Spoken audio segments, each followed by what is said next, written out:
Hey, what's up everyone? Welcome to Munchkin Forever. As always, we're gonna roll the die and see if we live or die. That is a 1. We are fucking dead. Get rid of our character, throw him off over there. And, alright, let's get into this. So, this is a review of the first Munchkin. And I love the first Munchkin. Obviously, it's the first. It does everything pretty well. There's tons of fun expansions for it. So let's get into this. I mean, first off, there are lots of funny enemies. These are a couple of the most funny that I wanted to showcase. We have a level 14 stone golem. You may choose whether to fight the stone golem or just wave, walk past, and let him keep his treasure. Exception: halflings look tasty and must fight. Bad stuff: he has the munchies, he eats you, you're dead. So, I love the stone golem because he is the biggest stoner in general. You know, he's very relatable to us all, and I think he's just awesome. And, you know, you don't have to fight him. He's just a nice guy, but he does get the munchies. So, unfortunately, if you're a halfling, it's over for you. You know, I mean, especially if you're a halfling and you just started the game and you get this level 14, well, you've just lost all your stuff. You've been murdered like I have been at the beginning of this review. Level 14 Insurance Salesman. Your level does not count. Fight him only with your bonuses. Just like an insurance salesman, you know, you get commission. Your commissions really is what's keeping the lights on. Bad stuff. You buy insurance. Lose 1,000 gold pieces worth of items. If you don't have that much, lose all you have. Oh. So... these are pretty funny, but you know what? They're also pretty dangerous. Level 6 Lawyers. Will not attack a thief. Professional courtesy. A thief encountering a lawyer may instead discard 2 treasures and draw 2 new ones face down. That's pretty nice. Look at that grin. Bad stuff. He hits you with an injunction. Let each other player draw 1 card from your hand, starting with the player to your left. Discard any remainder. So... in this case, and this is one of the things that I really like about the first Munchkin, is the bad stuff for a monster could benefit other people in your game. You should level up these guys so your friends can give you some cards. Well, I guess they're not your friends anymore, and the game becomes FU, as Hector says. Level 1 Crabs. Obviously, it's level 1. You know, it can't do anything to you, but you gotta fight crabs. Bad stuff. Discard armor and all items worn below the waist.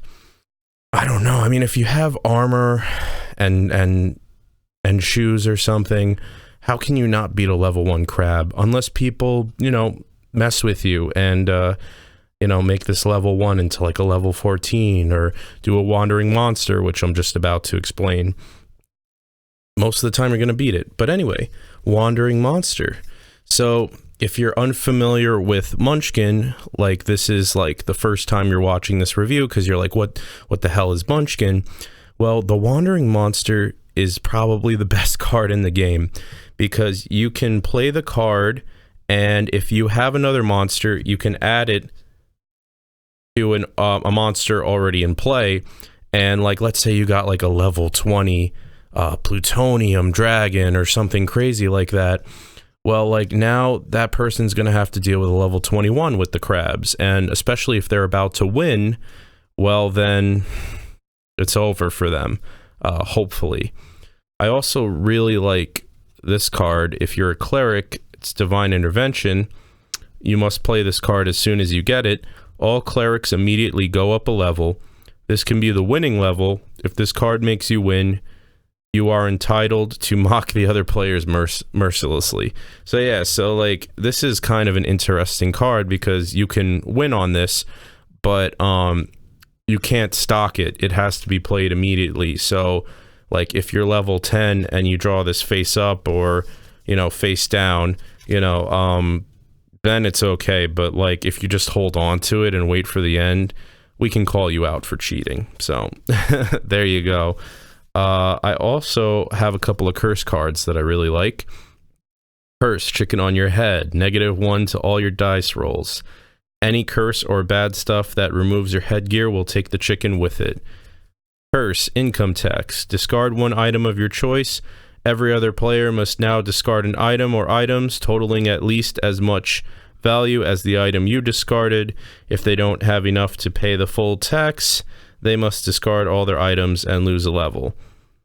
So in a weird way, this curse affects everyone. And it's one of those things where like everybody's going down from this curse. And you don't always see that in a lot of Munchkin variants. Curse, Duck of Doom. You should know better than to pick up a duck in a dungeon. Lose 2 levels. So yeah, so I just think that the first Munchkin, the original, the OG, is just full of humor, and that's part of the appeal to picking this up. And it definitely has a good place as well in terms of strategy and value and things in which are just so balanced in the game. I mean, this Munchkin has a lot of usable by certain classes or races only cards. Like for instance, like you have, this is only usable by halflings, this is only usable by thieves. Humans, you know, if you don't have a race card, you're a human. A lot of people forget that. And in a lot of other Munchkins, there aren't human only cards, you know, like it's just not thought about anymore. But this was the original, and they were like, okay, if you're not any race, you're just a normal human. Only usable by cleric, dwarf, elf, thief. This is just, you know, it's funny because it's a woman on the armor, but any sex can use it. It's not exclusive. There are some cards that are exclusive to certain sexes, or certain monsters won't attack women, things along that line. So sex does play a role in this, which in a lot of other ones it doesn't. Usable, not usable by warriors, so anyone else but a warrior can use it, because it's pantyhose of giant strength. A warrior would never use pantyhose.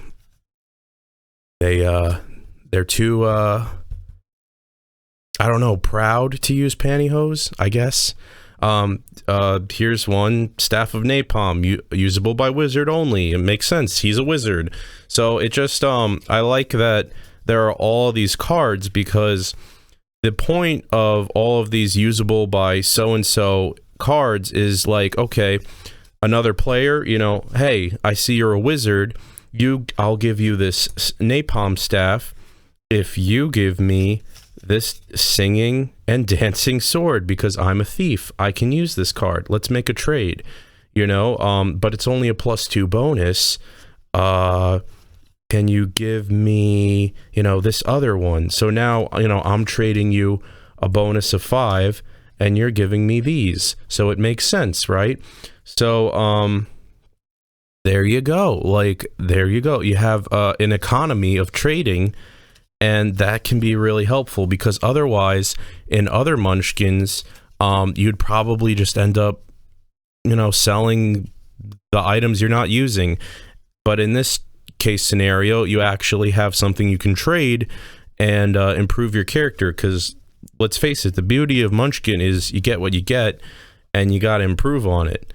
Like, that's pretty much it. Unless you find anything better, you get what you get.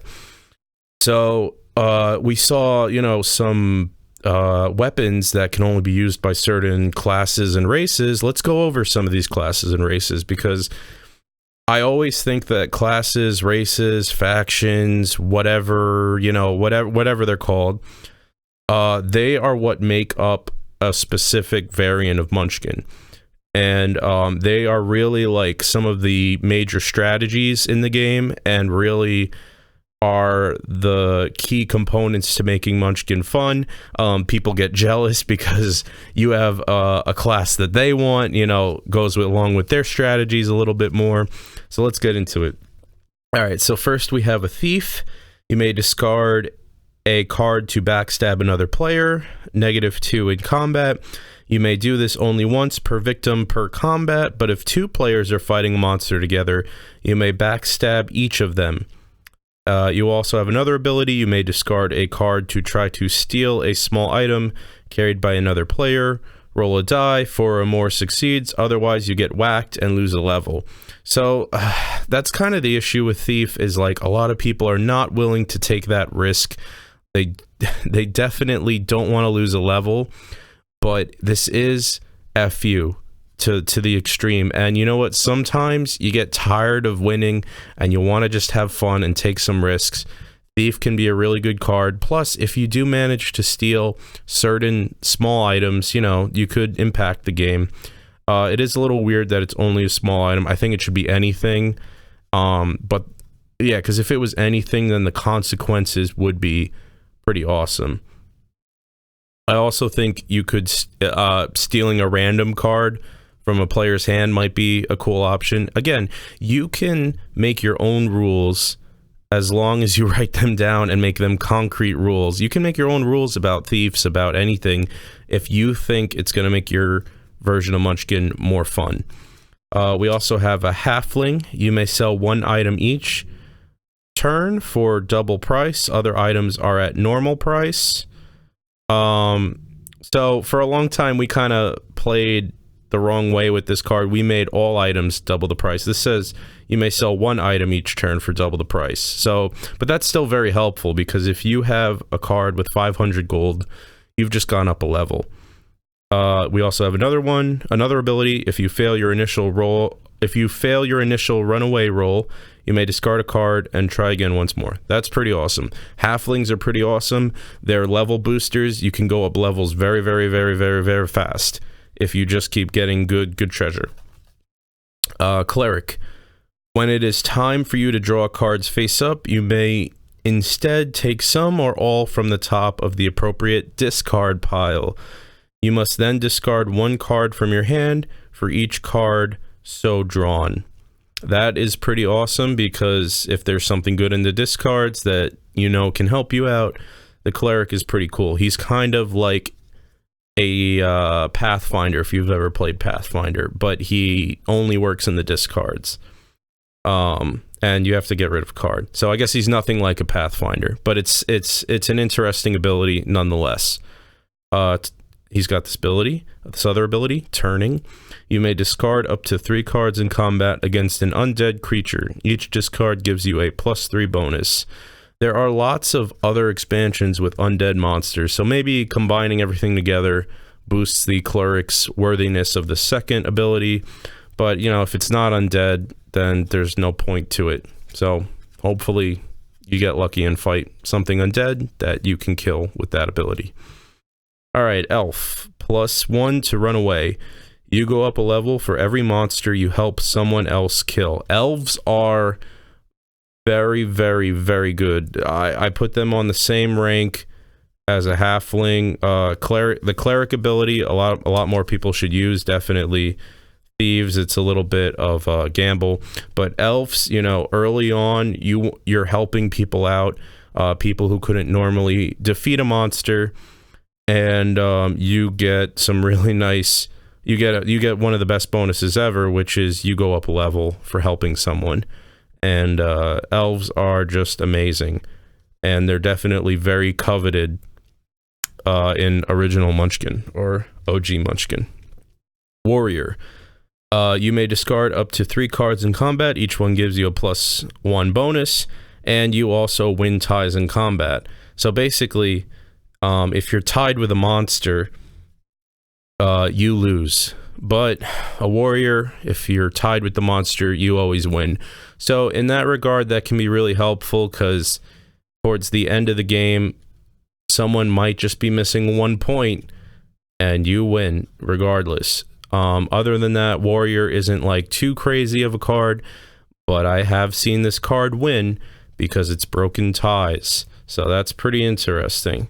That can be an asset. All right, here we have another class, a wizard. You may discard up to 3 cards after rolling the die to run away. Each one gives you a +1 bonus to flee. This can save your life. Wizards can be very helpful. Also, you may discard your whole hand, minimum 3 cards, to charm a single monster instead of fighting it. discard the monster and take its treasure, but don't gain levels. If there are other monsters in combat, fight them normally. So, you know, let's say you see a level 20 monster, you know, charm it and see if you can get some new treasure. Like, let's say, you know, the treasure you got now is not doing too well for you. So, you know, see, there's some opportunity in this card, basically. And last, we have a dwarf. You can carry any number of big items. That's pretty nice. And also, you can have 6 cards in your hand, because normally you can only have 5. The dwarf is something that I see a lot of people replacing when they get another race. But it is helpful for that extra 6. Carrying any number of big items is nice always, you know, more items, more fun. So in conclusion, you know, this is just a really fun start to the series if you're new. Obviously you want to, you know, read the rules a little bit if you are new and figure that stuff out. But I just wanted to go over some of my favorite cards from the series, because that's really what makes it for me, is just how silly and how interesting the strategies can be for a game like this. It seems, you know, for what it is, it's like, it's a little more complicated when you get down to it, but face value, it's very simple. You know, it's just really about like reading the cards and seeing what they do. And I really like it because you're dealt the cards that you're gonna play with, and then, you know, any cards you pick up, that you got to work with that in your strategy. And I like that in that regard, because other card games like I was gonna say Munchkin, no, not Munchkin.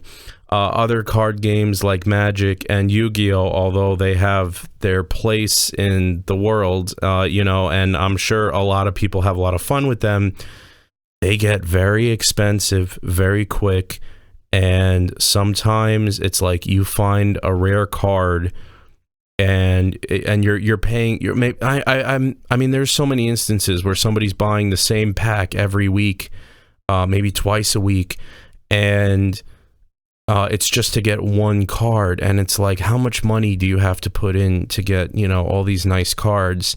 And obviously, like, it's not just about cards, it's about your strategy, but at the same time, it's like Munchkin, you buy the cards, it's by chance you get your strategy, and then you got to build a strategy on that. And I like that so much more than collecting Yu-Gi-Oh or Magic cards, because at the end of the day, it's cheaper and everyone can have fun. You know, you don't need a Munchkin deck. You know, like, your friend doesn't need to come over with a Munchkin deck to battle you. Everyone's got all the cards already. And yes, a lot of it can be luck, but it's also how you work with that luck and the balance that the game is given for you to succeed. So all in all, I like that so much more. And I thoroughly recommend this. This is a 5 out of 5. The more expansions you put on it, it just becomes a 5.1, a 5.2, you know, 5.3 in my opinion. Let's face it, eventually you're gonna get bored of just the original setup. You're gonna want to get some expansions.